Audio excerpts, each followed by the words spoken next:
was thinking about kind of the stories that are boiling over this week. And one of the things that I don't know how many text messages you've gotten or how many text messages you and your friends have shared. Who's going to play at wide receiver at Ohio State? I got hit with 6 or 7 of these last night. Okay, but what's really going to happen? Are they really going to play? The reality is only they know, and we'll get to some of that in just a second because they spoke yesterday. So we'll get to that in just a second. But I was thinking at what is at stake for a player of Jeremiah Smith's abilities in a game like this, or Carnell Tate's abilities in a game like this. And all that is at stake is college football immortality. That's it. That's it. That's the list. A couple of weeks ago, probably 2 or 3 weeks ago, I said, boy, I'd jump on Jeremiah Smith for the Heisman. And at the time, he was 30-1 or 40-1, and it got to 100-1. I'm not even sure what it is right now. But part of the reason that I said to do that is because of what is in front of him the next 2 weeks, provided he is healthy. Jeremiah Smith, if healthy or a certain percentage of healthy, close to 100%, is going to be the best player on the field on Saturday. 2 weeks from now, he'll be the best player on the field against Indiana in the Big Ten championship game.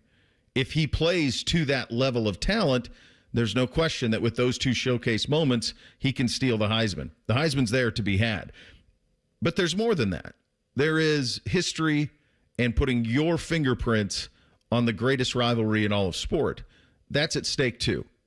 And there are certain instances where if I just give you the name of a player, you can immediately go back to it. A couple of these aren't pleasant, but certainly if you're of a certain age, you can recognize that Desmond Howard and Charles Woodson won Heismans and put stamps on Heismans in this game.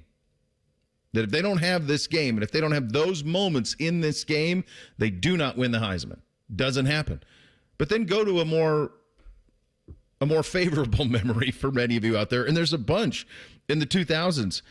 Troy Smith in 2006. Can I interest you in that? In the game of the century, he went 29 of 41 for 316 and 4 scores.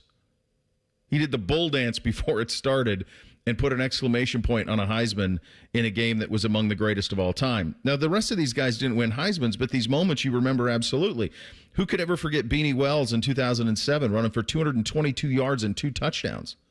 And Buckeyes running around with roses in their mouth. Threes and Malcolm and all those guys running around with roses. They thought they were going to the Rose Bowl. Now, football chaos ensued, and they ended up going for the national title.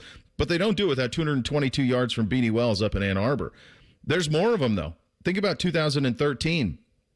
Of course, Tyvis with the game-saving interception at the end. Carlos Hyde ran for 226 yards in that game to cement a perfect regular season. Up until that point, Urban hadn't lost in 2 years at Ohio State. 2015, who can remember Zeke? Post-game, Michigan State, give me the football. Okay, can I interest you in 214 yards and a 42-13 beatdown with 2 scores? There's more of them at the quarterback position.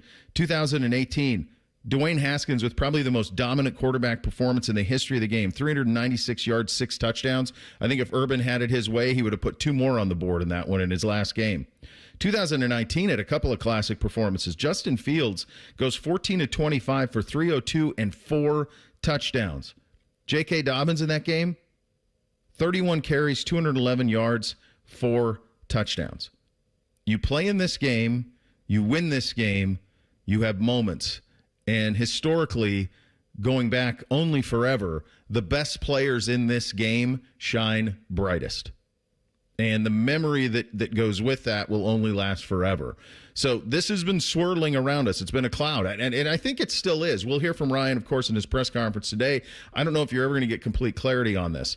But this is as close as you're going to get. This is the Down to Business podcast. Caleb Downs hosting it. He had Jeremiah Smith on. He asked him, are you playing Saturday? Here's the answer. First things first. You know it's on everybody's mind. You know the question. How we doing? How we feeling? How we doing? I'm feeling good.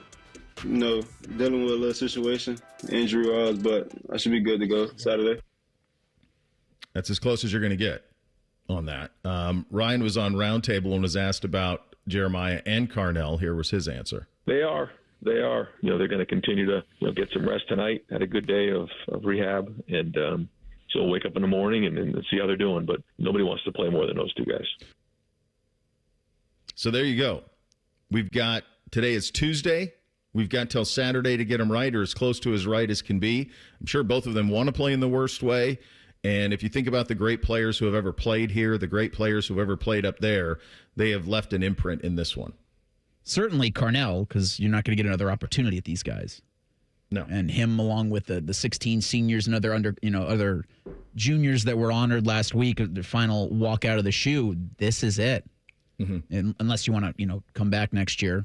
Carson Hinsman had some comments, and he did not walk out on Saturday. So maybe there's a chance, but yeah, you'd think for Carnell, this is the last opportunity, and then you're off to the NFL.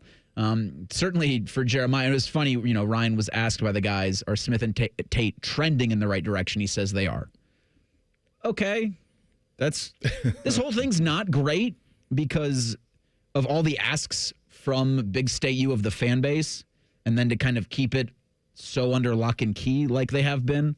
Like, I think just an injury designation would maybe help this, other than they're trending or they're working. Nobody wants. Yeah. Like, we get that. A lot of ambiguity. We know that Jeremiah and Carnell want to be out there. That's grass is green, water is wet. For those wondering, Jeremiah Smith right now plus 20,000 in the Heisman odds on FanDuel. He's behind Jacob Rodriguez, the linebacker of Texas Tech, Gunnar Stockton, Marcel Reed, Diego Pavia, Jeremiah Love, Julian Sain second plus 400, Fernando Mendoza minus 125. Just interesting how he didn't play last week. Mm-hmm. He still maintains the top spot, but good for Julian to have pretty good performance against Rutgers that nobody watched and still kind of maintain his spot at second. What a time we live in, right? Where the best player in college football is being asked by the best defensive player in college football on his own podcast the week they have their biggest game of the year about his health for said game. I texted that to you guys last night, and I was like, I wonder what Ryan thinks about this. And Beau, you're like, well, what's he going to do? Because if Jeremiah is healthy enough to go, he's going regardless. So it's just what a great time we live in. And Beau, you talk about those moments in the game. And for someone who has grown up here or someone who has covered it for so long like you, there are so many of those moments in good and bad from this game. Sure. You mentioned them, like Charles Woodson with the rose in his mouth, and Desmond Howard with the pose, and Tim Biakabatuka just carving through the Ohio State defense. But then there's the moments we talked about yesterday, like Zach Boren standing over the quarterback, Curtis Samuel jumping into the end zone with the arms wide out. Mm-hmm. And I think the biggest travesty of last year's game is the moment that Jack Sawyer had that got overshadowed by them losing and then everything coming. And it's almost like one of those where karma in the football gods recognize and they know, and Jack got the scoop and Sawyer, obviously in the Texas game. But that play that Jack Sawyer made might have been better than the one he made in the Texas game. And nobody really remembers it because of what happened after. Winners write the history. It's true. That's the part of it. You have to win those games in order to have your fingerprints all over it. And that's what's at stake for these guys. I mean, these are some of these guys we're talking about, like Caleb, Jeremiah, like these are all-time Buckeyes. Caleb Downs is going to be a 2-time consensus first-team All-American. That's a short list. Even at a place like Ohio State.